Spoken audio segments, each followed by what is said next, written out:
lot of things happen to you. I heard the story, the one that I liked with Dennis Rodman. Yeah. No musical connection in that? No. How was that? Crazy. I was nervous. Are you filming? Yeah? Oh, sorry.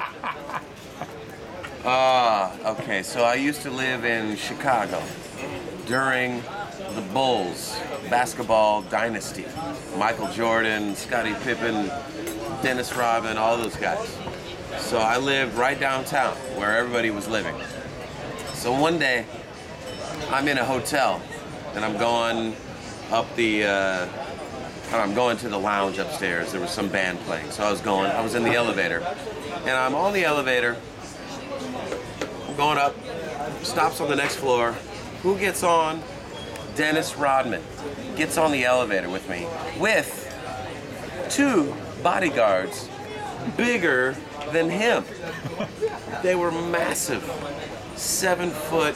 They were probably 400 pounds each.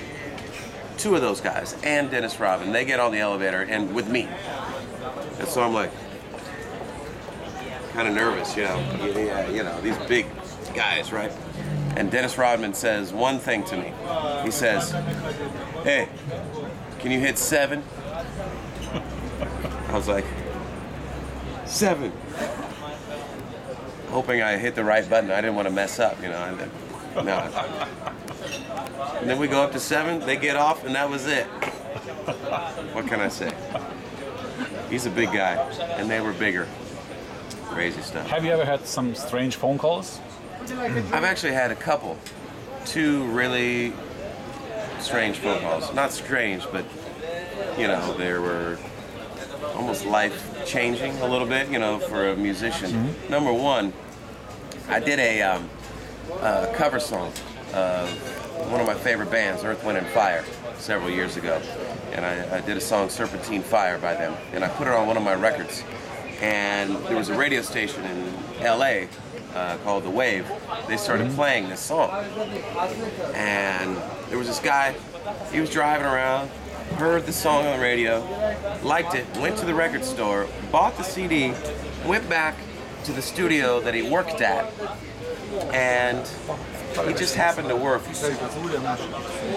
soup is here. No problem. Fish soup. He just happened to work for Maurice White. So he played it for Maurice and everyone in the studio, and the very next day, I get a phone call. "Hey, Brian, this is Maurice White." I almost dropped my phone. I couldn't believe. I mean, he is definitely one of my musical heroes of all time. And so we talked for a while, just talked about music, and he grew up, he's from Chicago too, so we're talking about Chicago and musicians and all kind of stuff.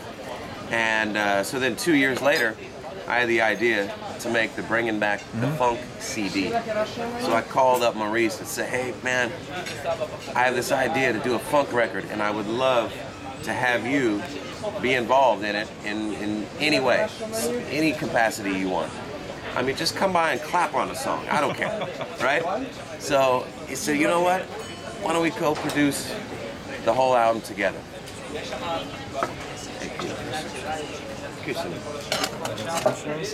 Let's get back to the second phone call after we're finished, okay? Okay. Take 2 after the soup.